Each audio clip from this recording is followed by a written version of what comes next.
Hello साथियों, Fluence academy के इस मंच पर एक बार फिर आपका बहुत बहुत स्वागत है। चलिए, आज की क्लास में हम विज्ञान का एक बहुत ही शानदार पार्ट जो कि पदार्थ है, पदार्थ के बारे में पढ़ने वाले हैं। ठीक है, तो आ जाइए शुरू करते हैं। पदार्थ क्या होता है। सबसे पहले हम पदार्थ के बारे में बात करेंगे। पदार्थ होता क्या है। ठीक है, पदार्थ क्या होता है? हर वह चीज़, हर वह वस्तु। देखिए, घरेलू वस्तुएं जो हमारे घर में सामान्यतः यूज करते हैं, प्रत्येक वस्तु को हम पदार्थ कह सकते हैं। कैसे? हर वह वस्तु जो स्थान घेरती है, क्या स्थान घेरती है, और जिसका एक द्रव्यमान होता है, मतलब भार होता है, जिसमें वजन होता है। ठीक है, वह वस्तु क्या पदार्थ कहलाती है। तो पदार्थ को हम अपने शब्दों में क्या कह सकते हैं? घर में यूज होने वाली सभी वस्तुएं जो स्थान घेरती हैं और जिनमें एक द्रव्यमान होता है, तो वो सभी वस्तुएं क्या होती हैं? हमारी पदार्थ होती हैं। पदार्थ समझ में आ गया होगा। अब देखते हैं पदार्थ को कितने पार्ट में डिवाइड किया गया है। तो पदार्थ का वर्गीकरण दो, एक तो भौतिक वर्गीकरण और दूसरा रासायनिक वर्गीकरण। पदार्थ को दो भागों में तोड़ दिया गया है पदार्थ, एक तो रासायनिक वर्गीकरण और भौतिक वर्गीकरण। तो भौतिक वर्गीकरण को भी हम तीन पार्ट में डिवाइड करते हैं। भौतिक वर्गीकरण हमारा कितने पार्ट में हो जाता है? 3 पार्ट में। कौन कौन सा? ठोस, द्रव एवं गैस। ठीक है, इधर हमारा क्या है? रासायनिक वर्गीकरण। रासायनिक वर्गीकरण क्या है? रासायनिक वर्गीकरण को 2 भागों में बांट दिया जाता है, शुद्ध पदार्थ और मिश्रण। शुद्ध पदार्थ और मिश्रण। ठीक है, शुद्ध और मिश्रण में फ़र्क तो पता ही होगा। चलिए, शुद्ध क्या होता है? जो एकदम प्योर जिसे बोलते हैं, प्योर सब्सटेंट, यानी कि शुद्ध पदार्थ। और मिश्रण क्या होता है? जिसमें मिक्सचर, कुछ मिलावट, यानी मिलावट वाली चीज़ होगी तो उसे क्या कहते हैं? मिश्रण कहते हैं। ठीक है, मिश्रण को भी हम 2 पार्ट में डिवाइड करते हैं, समांगी मिश्रण और विषमांगी मिश्रण। तो समांगी मिश्रण क्या होता है? वे मिश्रण होते हैं जिनको हम पृथक ना कर सकें, जो इस तरह से मिक्स हो जाएं, आपस में घुल जाएं, जिन्हें अलग ना किया जा सके, वे होते हैं समांगी मिश्रण। और विषमांगी मिश्रण क्या होता है? विषमांगी मिश्रण वे मिश्रण होते हैं जो घुलने के बाद उन्हें पुनः अलग किया जा सकता है, यानी पृथक कर लिए जाते हैं। तो ऐसे मिश्रण विषमांगी मिश्रण कहलाते हैं। अब देखिए, शुद्ध पदार्थ को भी 2 भागों में बांटा गया है, तत्व और यौगिक। ठीक है, तत्व और यौगिक। तत्व को हमारा 3 पार्ट में, धातु, अधातु और उपधातु में बांट दिया गया है। ये हमारा यौगिक है। यौगिक को हमारा कार्बनिक यौगिक और अकार्बनिक यौगिक 2 पार्ट में विभाजित किया गया है। तो ये हमारा रासायनिक वर्गीकरण है। रासायनिक वर्गीकरण को हम आगे आने वाली क्लास में देखेंगे। चलिए, आज की क्लास में हम देखते हैं भौतिक वर्गीकरण क्या होता है। ठीक है, भौतिक वर्गीकरण क्या होता है। तो भौतिक वर्गीकरण क्या है? 3 पार्ट में डिवाइड किया गया है, ठोस, द्रव एवं गैस। अब ठोस क्या होता है? ठीक है, ठोस क्या होता है? ठोस आप लोग अच्छे से जानते होंगे। ठोस वे पदार्थ होते हैं जिसका आकार एवं आयतन दोनों क्या होते हैं? निश्चित होते हैं। आकार एवं आयतन कैसे होता है? निश्चित होता है। वे पदार्थ क्या होते हैं? ठोस कहलाते हैं। जैसे ये मार्कर है, देखिए। ठीक है, तो इसका आकार देखिए क्या है? निश्चित है, और आयतन भी इसका निश्चित है। ठीक है, तो ठोस क्या होता है? जिसका आकार और आयतन निश्चित होता है। ठीक है, अब आते हैं द्रव की ओर। द्रव क्या होता है हमारा? द्रव का हमारा आकार अनिश्चित होता है। अनिश्चित मतलब निश्चित कोई आकार इसका नहीं होता है। ठीक है, लेकिन इसका आयतन जो है वो फिक्स होता है, यानी निश्चित होता है। तो द्रव का क्या कह सकते हैं? द्रव का आकार निश्चित और आयतन अनिश्चित होता है। जैसे वाटर ले लीजिए, पानी अगर किसी बर्तन में डालते हैं, मान लिया 1 लीटर पानी है। ठीक है, 1 लीटर पानी है, उसको किसी बर्तन में डालेंगे। ठीक है, अभी बोतल में पानी है। ठीक है, अभी बोतल में पानी है, बोतल में, तो उसका आकार क्या है? जब बोतल खड़ी रहती है लंबी लंबी, तो उसका आकार वैसा लंबा होगा।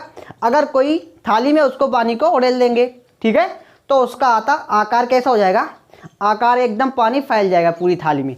तो उसका आकार क्या बदल गया ना? तो आकार कैसा हो गया? द्रव का अनिश्चित हो गया। और आयतन, आयतन कैसा रहेगा, निश्चित रहेगा। 1 लीटर बोतल में था, 1 लीटर ही है, और उसमें थाली में कर देंगे तब भी पानी की मात्रा क्या रहेगी, 1 लीटर ही रहेगी। तो मतलब आयतन क्या हुआ हमारा, इसका द्रव का निश्चित हुआ और आकार अनिश्चित होता है। ठीक है, अब चलते हैं गैस की ओर। तो गैस क्या होती है, गैस हमारी क्या है, गैस का आकार और आयतन दोनों ही अनिश्चित होते हैं। कैसे होते हैं, अनिश्चित होते हैं। ठीक है, गैस का आकार और आयतन दोनों ही अनिश्चित होते हैं। इसका एक एग्जाम्पल देखिए। एग्जाम्पल क्या, जैसे गैस में अपना जो घरेलू सिलेंडर होता है जिससे हम गैस उपयोग में लेते हैं खाना बनाने के, उसमें क्या होता है, सिलेंडर होता है हमारा 14-15 लीटर का होता है। ठीक है, उसमें अगर 1 लीटर गैस भरी जाए, ठीक है, कितनी, 1 लीटर गैस भरी जाए, 1 लीटर गैस भरी जाएगी तब भी वो पूरे सिलेंडर में फैल जाएगी। ठीक है, तो उसका आयतन क्या हो गया, पूरे में फैल जाएगी ना। तो इसका मतलब क्या है, आयतन क्या, उसका फिक्स नहीं है ना, पूरे में फैल गई, तो आयतन क्या है, अनिश्चित हो गया। और उसका आकार भी कोई नहीं होता है, तो उसका क्या, आकार और आयतन दोनों अनिश्चित होते हैं।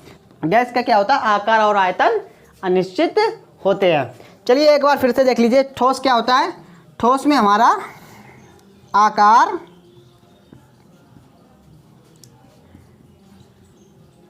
निश्चित।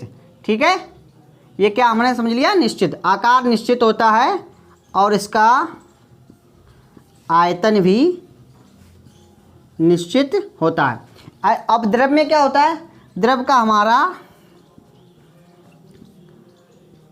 आकार अनिश्चित और आयतन निश्चित होता है। ठीक है, अगर गैस की बात करें तो आकार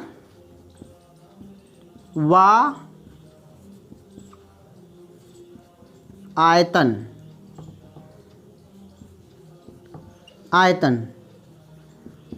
दोनों कैसे होते हैं,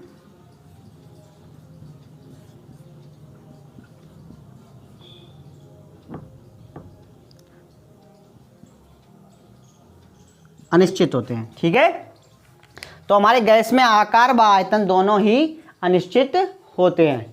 ठीक है, अच्छा, इसके कुछ और पॉइंट्स हैं, तो चलिए उनको भी हम देख लेते हैं। सबसे पहला पॉइंट क्या है हमारा, घनत्व।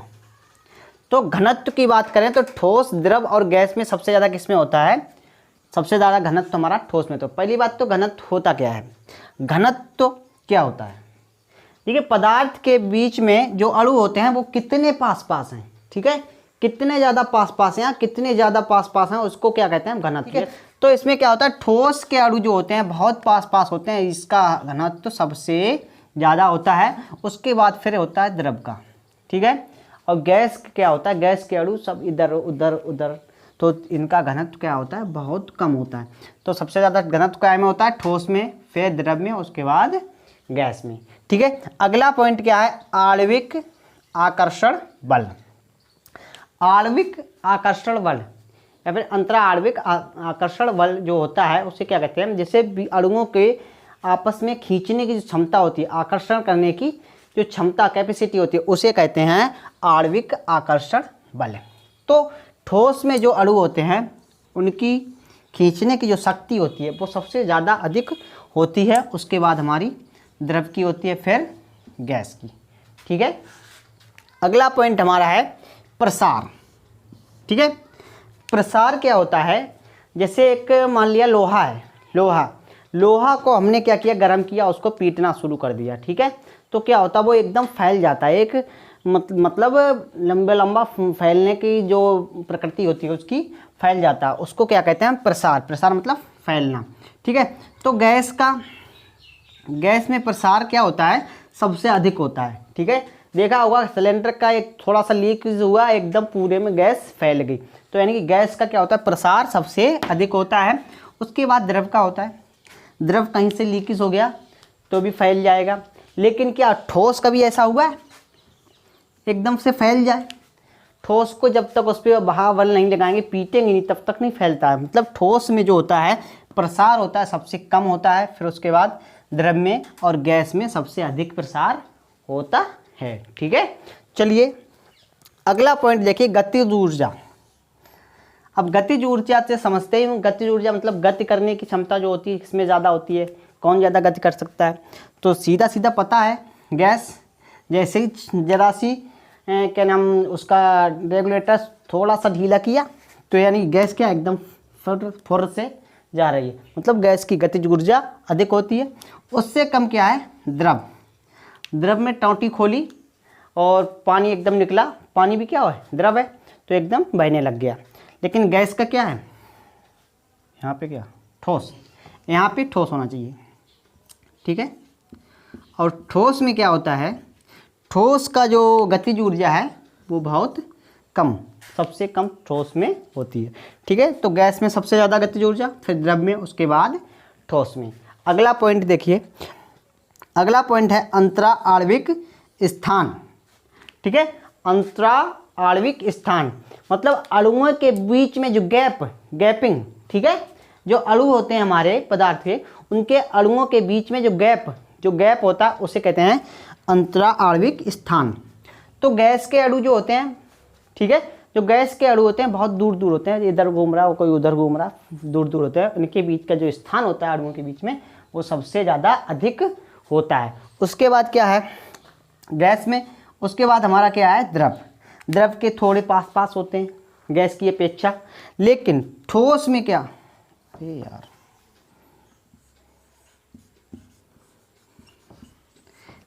तो हमारा ठोस में क्या होता है, ठोस के जो अणु होते हैं उनके बीच में जो गैप होता है वो बहुत ही कम होता है, बहुत ही ना के बराबर, बहुत कम होता है, पास पास होते हैं, ठीक है। इनका जो अंतरा आणविक स्थान जो होता है वो बहुत ही कम होता है, सबसे ज़्यादा गैस में, उससे कम द्रव, उसके बाद ठोस में।